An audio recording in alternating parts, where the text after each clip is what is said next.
Ganito pala ka-sweet na anak itong si Carlos Yulo sa kanyang ina na si Mommy Angelica Yulo. Siguro isang bagay na talagang na-miss ni Mommy Angelica dahil that time, umiikot pa lamang ang mundo ni Carlos sa pag-gymnast sa kanyang ina at sa kanyang buong pamilya. Until nga ba na na-meet niya itong si Chloe.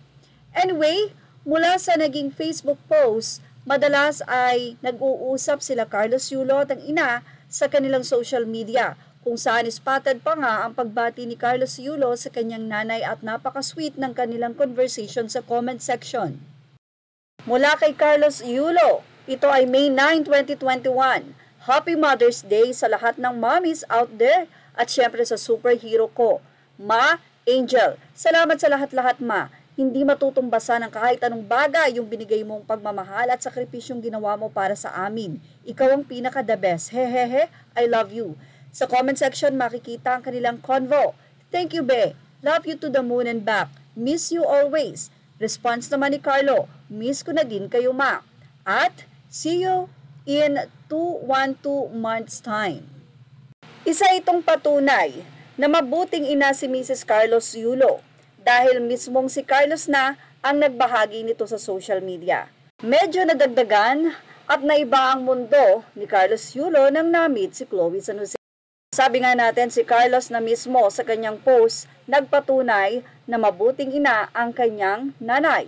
Samantala, lumabas ngayon sa social media mula sa Irene Blanquera Sakbibit Facebook page ang lolo nitong si Carlos Yulo.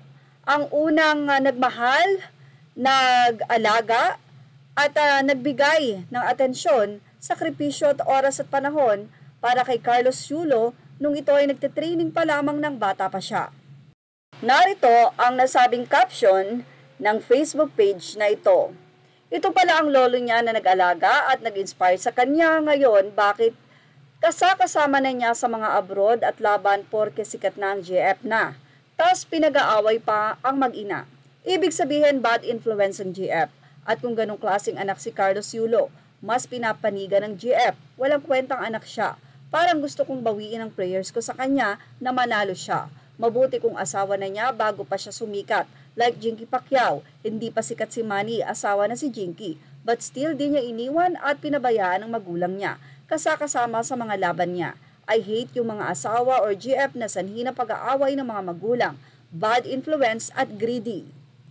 Mula sa Facebook page na Go for Gold Philippines, Carlos Yulo's lolo introduced him to gymnastic.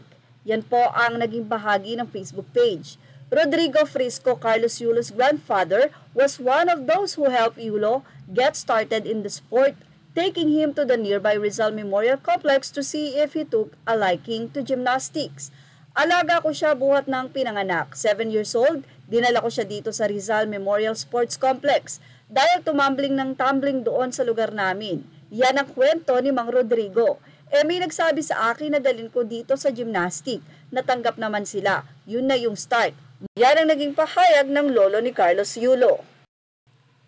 Ito po ay kwento sa social media. At sabi nga natin, hindi natin alam kung ano ang tunay na nangyari. Pero nais ng mga netizen na ipaalala kay Carlos Yulo na ang pamilya niya ang talagang unang humubog sa kanya. Nagkaroon ng problema pero dapat hindi ito iniiwan at pinababayaan ng kanyang pamilya.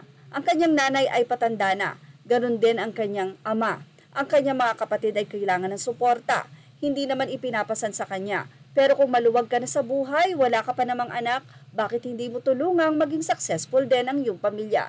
Pero for Carlos, hindi naman dapat siya hinuhusgahan dahil ayon nga sa kanya, ayaw niyang ilabas ang mga plano niya. At sa kanya na lang yun. For sure, ang lahat ng ito ay nakaplano na sa isip ni Carlos Yulo kung sino ang kanyang mga dapat tulungan. Especially ang kanyang lolo na nagsimula ng lahat. Samantala, matapos ngang mag-rant sa social media, itong si Chloe San Jose, kung saan sinabihan ang ina ni Carlos Yulo na ganito. Mother dear, I'm gonna hold your hand when I say this. Pero wait ka lang, tapusin lang po namin yung vault finals. Paki-on na your comment section po hindi yung nagdidelete ka pa plus off cam. Japan din talaga lakas, but malakas din naman si Carlos Edre Yulo. Ang pagsagot na ito ni Chloe San Jose ay tinutuligsa sa social media ng mga netizen. Mas mainam daw kung hindi sumagot itong si Chloe dahil ang pagsasalitang ito ay tila insulto sa magulang ng minamahal mo. Ayon sa kanila, pag mahal mo ang isang tao, mamahalin mo din anuman ang issue sa kanilang pamilya at dapat ikaw ang maging ilaw sa kanila. Makailan lamang, nanawagan pa ang kapatid nito. Babae kasi si mama kuya eh. Alam mo naman kapag babae, matataas talaga ang pride. Kailangan talaga nating mag-adjust. Ang gawain talaga ng lalaki ay mag-adjust na lang and babaan na lang yung pride natin para tapos na ang gulo. At dahil nga sa pagsagot ni Chloe San Jose, hindi na nga maiwasan ng mga netizen na mag-advise o mangialam. Lalong-lalo na ang pambansang marites na lalaki na si Zian Gaza. Aniya, ang piliin mong partner ay hindi yung aawayin ng nanay mo para lang mapatunayan sa lahat na tama kayo. Ang piliin mong partner ay yung ipapaunawa sa nanay mo kung bakit siya mali hanggang sa magkaayos kayo. Yung partner na mamamagitan, hindi yung makikipaglaban.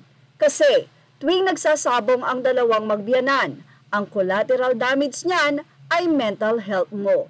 Ikaw lang yung kawawa. Tapos, talo pa kayong lahat. Immaturity is when you want to prove to everyone na tama ka. Maturity is when you choose peace of mind para sa happiness ng lahat. Sa lahat-lahat ng ito, sana marami ang natuto na ang ating magulang ang nais ay the best sa atin. At kung mayroon man tayong dapat tulungan, yan ay ang nag-aruga, nag-alaga, nagmahal, nagbantay sa lahat ng ating kilos nang tayo ay bata pa. Yan ang ating Showbiz Now update. Images or all credit to the rightful owners. Thank you for watching Showbiz Now.